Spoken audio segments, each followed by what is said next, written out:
Captain's Media Chronicles. Captain's Media Chronicles, the best channel for me and to all the Filipino seamen and their family. Captain's Media Chronicles. Like, share, and comment. Captain's Media Chronicles. Best entertain.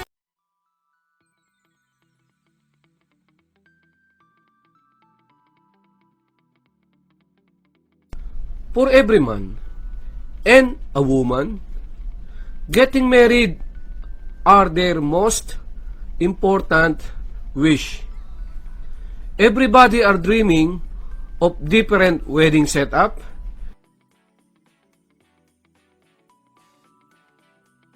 venue,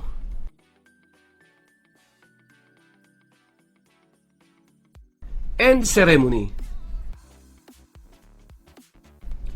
There are those who are intending for a civil, a military, or church wedding.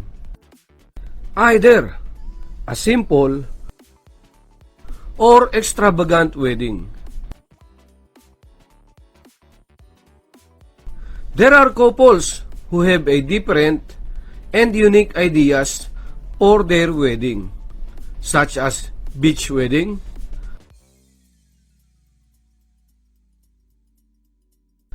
underwater wedding, hot air balloon wedding, and many more.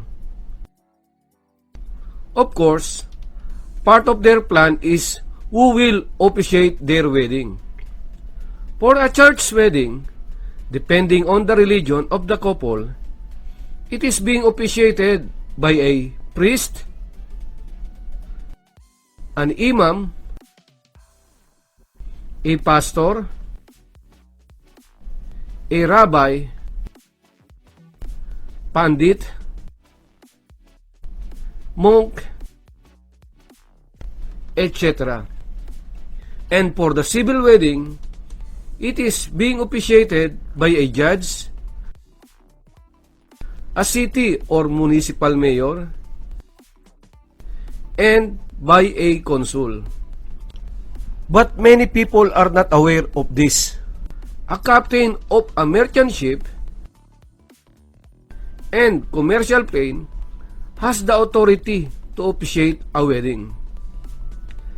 Hello mga kamanlalayag, mga kamandaragat, mga kakapitan busoy, at kakaptains Media Chronicles. Well, this is our topic on this episode of my vlog. But before we proceed, please do not forget to click the subscribe button and the notification bell, like, comment, and share. I am sure many of you who are watching now will be surprised to know that a ship's captain is having an authority to officiate a wedding. Perhaps you are one of those couples who are having a different idea for their wedding. So, what about a wedding on board the ship? And a captain to solemnize the biggest event of your life?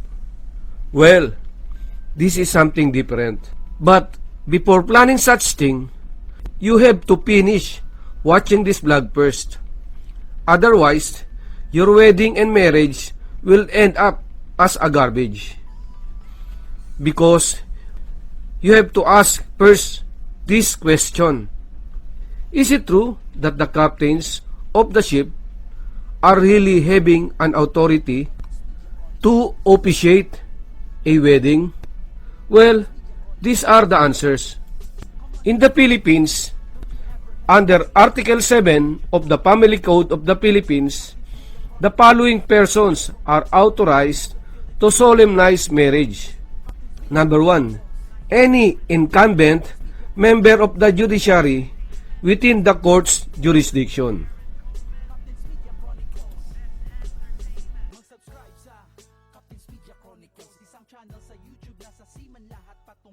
Number 2, any priest,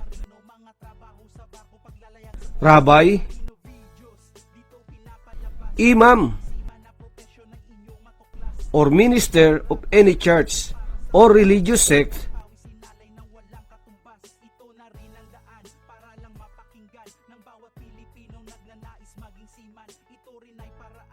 Number 3.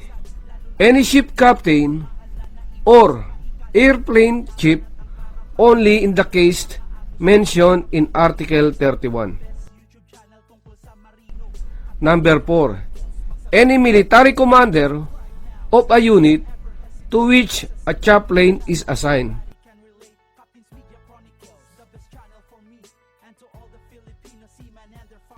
Number 5. Any consul general, consul, or vice consul. And in addition, any municipal or city mayor. Well, for those who are planning for a ship's wedding, this is a good news. The ship's captain are included on the list. But wait, do not get so much excited that your plan of your wedding in the Philippines, which will be officiated by a ship's captain, will be legal and binding. According to the Article 31 of the Family Code of the Philippines, a captain of a ship can solemnize a wedding in articulo mortis between passengers or crew member. Articulo mortis means at the moment of death. In short, the captain of a ship is only allowed to solemnize a wedding for a dying person who is either the crew or passenger of his ship. For sure, you do not want to leave the world right after your wedding. Of course, you still want to enjoy your honeymoon and to have your own kids.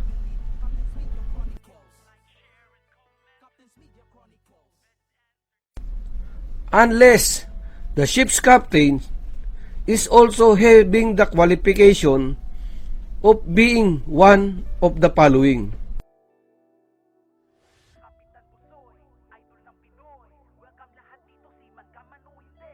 Kapitan Busoy, idol ng Pinoy. Ito ang YouTube channel. Then the wedding is legal and binding. But what about in other countries? In most of the countries in the world, like in the United States, there is no law where a captain of a ship is authorized to solemnize a wedding. Bad news, right? But wait, don't be sad. I have a good news. You still have a chance to fulfill your dreams of having your wedding be officiated by a ship's captain. But let me discuss this thing first.